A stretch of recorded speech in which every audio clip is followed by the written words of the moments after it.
Hello students, आइए देखते हैं चैप्टर 9 की एक नई हेडिंग ऊतक संवर्धन के बारे में, टिश्यू कल्चर के बारे में। ठीक है, तो ध्यान से इसको समझिएगा। टिश्यू कल्चर क्या होता है तो देखें ध्यान से। पर्याप्त एवं उन्नत किस्म की फसलें प्रदान करने वाले दक्ष तंत्र द्वारा भोजन की बढ़ती हुई मांग को पूरा करने के लिए हमारी पारंपरिक प्रजनन तकनीकें अब जब असफल हुई, ठीक है, तो आप देख रहे हैं कि जो भी आपके पास पर्याप्त और उन्नत किस्म की फसलें हैं, ठीक है, वे जो हैं उत्पादन क्षमता को बढ़ा रहे हैं, ठीक है, और भोजन की बढ़ती हुई जो मांग है उसको पूरा किया जा रहा है। लेकिन जनसंख्या की बढ़ती हुई रफ्तार के कारण जो मांग है वह जब असफल होने लगा, उस समय एक नई टेक्नोलॉजी ने जन्म लिया। उसी नई तकनीक को, उस नई प्रौद्योगिकी को ऊतक संवर्धन कहते हैं। ठीक है, पर्याप्त और उन्नत किस्म की फसलें प्रदान करने वाले दक्ष तंत्र द्वारा भोजन की बढ़ती हुई मांग को पूरा करने के लिए हमारी पारंपरिक प्रजनन तकनीकें जब असफल हुई, जब फेल हुई, तब एक अन्य प्रौद्योगिकी का जन्म हुआ जिसे ऊतक संवर्धन कहते हैं। ठीक है, अब ऊतक संवर्धन क्या है, क्या अर्थ है इसका, तो आइए ध्यान से समझते हैं। 1950 के दौरान वैज्ञानिकों ने जान लिया कि एक पूर्ण पादप, ठीक है, कर्तोतकी से, एक्सप्लांट से पुनर्जीवित किया जा सकता है। ठीक है, कोई भी अगर प्लांट है उससे आप एक नया पौधा तैयार कर सकते हैं। यह बात जो है 1950 के दौरान वैज्ञानिकों को पता चल गया था। ठीक है, 1950 के दौरान वैज्ञानिकों ने जान लिया था कि एक पूर्ण पादप कर्तोतकी से, एक्सप्लांट से पुनर्जीवित किया जा सकता है। जैसे पादप का कोई भी भाग ले लीजिए, पौधे का कोई भी भाग ले लीजिए, उसे विशिष्ट पोषक मीडिया तथा रोगाणु रहित स्थिति में एक टेस्ट ट्यूब में उगने दिया। ठीक है, पौधे का आप एक्सप्लांट्स का, कर्तोतकी का कोई भी भाग ले लीजिए और उस भाग को आपको एक टेस्ट ट्यूब में रखना है और उसमें विशिष्ट पोषक मीडियम होना चाहिए, विशिष्ट पोषक माध्यम होना चाहिए और रोगाणु रहित स्थिति होना चाहिए। तो उसमें जो कर्तोतकी है, एक्सप्लांट्स का हिस्सा जो है वह उगने लगता है, उसमें रूट और शूट बनने लगते हैं, जड़ तना बनने लगता है, उसमें हार्मोन का रेशियो चेंज करते हैं जिससे एक सिरे पर तना बनता है और एक सिरे पर जड़ बनने लगता है। ठीक है, 1950 के दौरान वैज्ञानिकों ने जान लिया कि एक पूर्ण पादप कर्तोतकी से पुनर्जीवित किया जा सकता है। जैसे पादप का कोई भी भाग ले लीजिए, उसे विशिष्ट पोषक मीडिया तथा रोगाणु रहित स्थिति में एक टेस्ट ट्यूब में उगने दिया। किसी कोशिका कर्तोतकी से पूर्ण पादप में जनित होने की यह क्षमता पूर्ण सशक्तता कहलाती है। ठीक है, किसी कोशिका कर्तोतकी से, किसी भी एक्सप्लांट के सेल से पूर्ण पादप तैयार करने की यह क्षमता टोटिपोटेंसी कहलाती है, पूर्ण सशक्तता कहलाती है।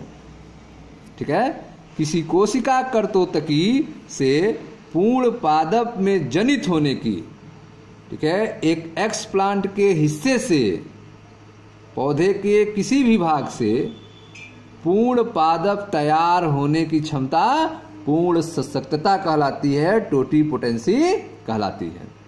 ठीक है, उच्च वर्ग के प्राणियों में आप इसे किस प्रकार निष्पादित करेंगे। ठीक है, अगर उच्च वर्ग का प्राणी है तो आप इसको कैसे करेंगे, कैसे निष्पादित करेंगे। ठीक है, इसके बारे में जब आप बड़ी कक्षा में जाएंगे तो ज्ञान प्राप्त होगा। इस बात पर यहां बल देने की आवश्यकता है कि पोषक माध्यम कार्बन स्रोत जैसे सुक्रोज तथा अकार्बनिक लवण, विटामिन, अमीनो अम्ल तथा वृद्धि नियंत्रक जैसे हार्मोन, ऑक्सिन, साइटोकाइनिन आदि प्रदान करें। ठीक है, तो आप देख रहे हैं कि एक्स प्लांट से पौधा जनित करने के लिए टेस्ट ट्यूब में आपको पोषक माध्यम कार्बन स्रोत चाहिए, जैसे कि सुक्रोज तथा अकार्बनिक लवण, विटामिन, अमीनो अम्ल तथा वृद्धि नियंत्रक हार्मोन जैसे कि ऑक्सिन, साइटोकाइनिन आदि प्रदान करें। इन विधियों के प्रयोग द्वारा अत्यंत ही अल्प अवधि में, ठीक है, इन मेथड का यूज करके बहुत ही कम समय में हजारों पादपों का प्रवर्धन हो सका है। ठीक है, तो इस मेथड से बहुत ही अल्प समय में आप हजारों पादप का प्रवर्धन कर सकते हैं, हजारों पौधे तैयार कर सकते हैं बहुत ही कम समय में। ठीक है, ऊतक संवर्धन से बहुत ही कम समय में आप हजारों पौधे तैयार कर सकते हैं। ठीक है, तो ऊतक संवर्धन द्वारा हजारों की संख्या में पादपों को उत्पन्न करने की विधि सूक्ष्म प्रवर्धन कहलाती है, माइक्रो प्रोपागेशन कहलाती है। ठीक है, टिश्यू कल्चर के द्वारा, ऊतक संवर्धन द्वारा हजारों की संख्या में पादप को उत्पन्न करने की विधि सूक्ष्म प्रवर्धन कहलाती है। इनमें प्रत्येक पादप आनुवांशिक रूप से मूल पादप के समान होते हैं। जो हजारों पौधे आप तैयार कर लेंगे टिश्यू कल्चर के माध्यम से, तो जो पौधे तैयार होंगे वे मूल पादप के समान होंगे। इनमें प्रत्येक पादप आनुवांशिक रूप से मूल पादप के समान होते हैं, जहां से वह पैदा हुए हैं। यह सोमा क्लोन कहलाते हैं। ठीक है, तो इसमें प्रत्येक पादप, हजारों पादप जो आप टिश्यू कल्चर से तैयार किए हैं, उत्पन्न करने की विधि सूक्ष्म प्रवर्धन कहलाती है, माइक्रो प्रोपागेशन कहलाती है। इनमें से प्रत्येक पादप आनुवांशिक रूप से मूल पादप के समान होते हैं, जहां से वह पैदा हुए हैं उसी पादप के मूल पादप के समान होते हैं। यह सोमा क्लोन कहलाते हैं। उन पौधों को क्या कहेंगे? सोमा क्लोन कहेंगे। अधिकांश महत्वपूर्ण खाद्य पादपों, ठीक है, अधिकांश महत्वपूर्ण खाद्य पादपों जैसे कि टमाटर, केला, सेब आदि का बड़े पैमाने पर उत्पादन इस विधि द्वारा किया गया है। ठीक है, किसी ऊतक संवर्धन प्रयोगशाला में आप अपने अध्यापक के साथ जाएं ताकि आप इस क्रिया का अवलोकन कर सकें तथा समझ सकें। ठीक है, आइए आगे देखते हैं।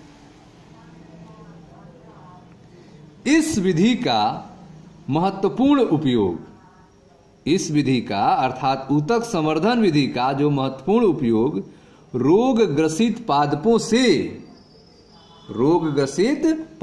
से स्वस्थ पादपों में पुनर्लाभ है।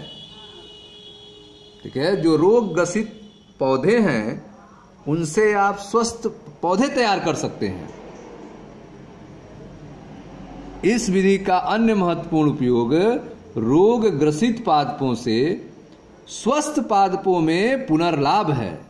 यद्यपि पादप विषाणु से संक्रमित है, पौधा जो है वह विषाणु से संक्रमित है, परंतु विभजोतक जो मेरिस्टेमेटिक है टिश्यू, विभजोतक अर्थात शीर्ष तथा कक्षीय विषाणु से अप्रभावित रहता है। उस पर विषाणु का, वायरस का इफेक्ट नहीं है, विभजोतक पर, शीर्ष तथा कक्षीय पर। तो आप देख रहे हैं कि इस विधि का जो अन्य महत्वपूर्ण उपयोग है वह रोग ग्रसित पादपों से स्वस्थ पादपों में पुनर्लाभ है। यद्यपि पादप विषाणु से संक्रमित है, परंतु जो उसकी विभजोतक कोशिकाएं हैं शीर्ष तथा कक्षीय वह विषाणु से अप्रभावित रहती हैं, उन पर विषाणु का कोई इफेक्ट नहीं होता है। अतः विभजोतक अर्थात मेरिस्टेम को अलग कर उसे विट्रो में उगाया जाता है ताकि विषाणु मुक्त पादप तैयार हो सके। ठीक है, तो आप देख रहे हैं कि विभजोतक को अलग कर उसे विट्रो में उगाया जाता है ताकि विषाणु मुक्त पादप तैयार हो सके। ठीक है, वैज्ञानिकों को केला, गन्ना, आलू आदि संवर्धित विभजोतक तैयार करने में काफी सफलता मिली है। ठीक है, तो आप देख रहे हैं कि वैज्ञानिकों ने केला, आलू, गन्ना आदि संवर्धित विभजोतक तैयार करने में उन्हें काफी सफलता मिली है।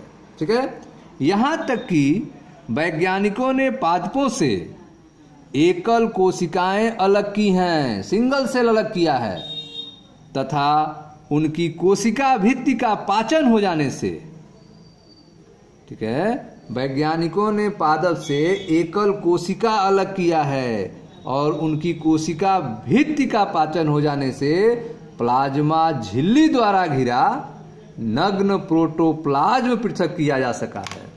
ठीक है, प्लाज्मा झिल्ली द्वारा घिरा नग्न प्रोटोप्लाज्म जो है अलग किया जा सका है। प्रत्येक किस्म में वांछनीय लक्षण विद्यमान होते हैं। प्रत्येक किस्म में वांछनीय लक्षण विद्यमान होते हैं।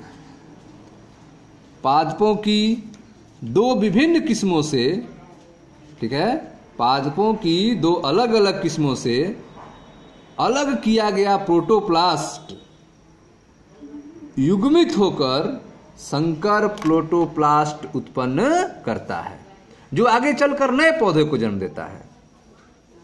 ठीक है, तो आप देख रहे हैं कि वैज्ञानिकों ने पादपों से एकल कोशिकाओं को अलग किया है तथा उनकी कोशिका भित्ति का पाचन हो जाने पर प्लाज्मा झिल्ली द्वारा घिरा हुआ नग्न प्रोटोप्लाज्म अलग किया जा सका है।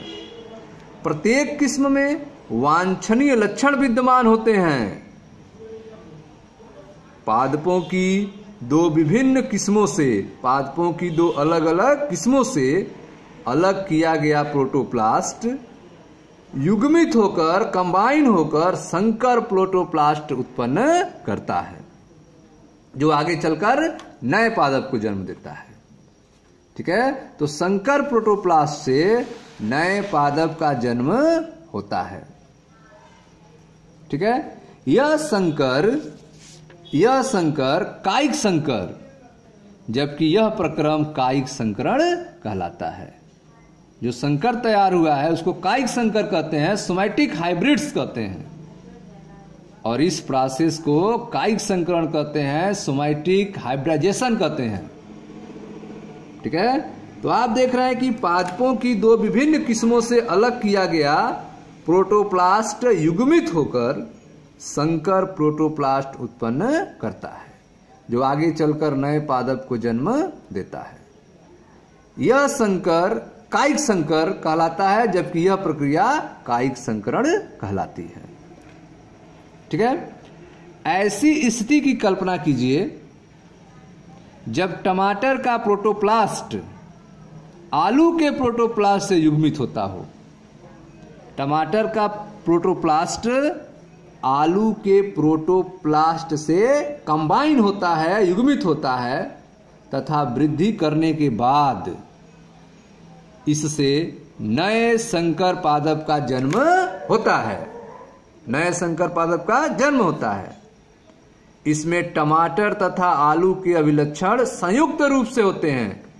उस पौधे में टमाटर के भी लक्षण पाए जाते हैं और आलू के भी लक्षण संयुक्त रूप से दिखाई देते हैं। इस प्रक्रम के परिणाम स्वरूप पोमेटो का निर्माण होता है। इस प्रक्रम के परिणाम स्वरूप क्या बनता है? पोमेटो बनता है। टोमेटो पोटैटो कंबाइन हो गए, पोमेटो का निर्माण होता है। परंतु दुर्भाग्यवश इस पादप में व्यवसायिक उपयोग के लिए वांछित समुचित अभिलक्षणों का अभाव है। ठीक है, तो यह जो पौधा है, पादप है, उसमें व्यावसायिक उपयोग के लिए वांछित समुचित अभिलक्षणों का अभाव था, जो पुमाटो तैयार किया गया था। ठीक है स्टूडेंट्स, तो यह था आपका ऊतक संवर्धन के बारे में। ठीक है, यह चैप्टर 9 की लास्ट हेडिंग थी। आपका चैप्टर 9 समाप्त हो गया है। मिलते हैं नेक्स्ट वीडियो में चैप्टर 10 में। मैं मनीष गुप्ता अपने चैनल में आपका स्वागत करता हूं। वीडियो को लाइक करें, शेयर करें, चैनल को सब्सक्राइब करें। धन्यवाद।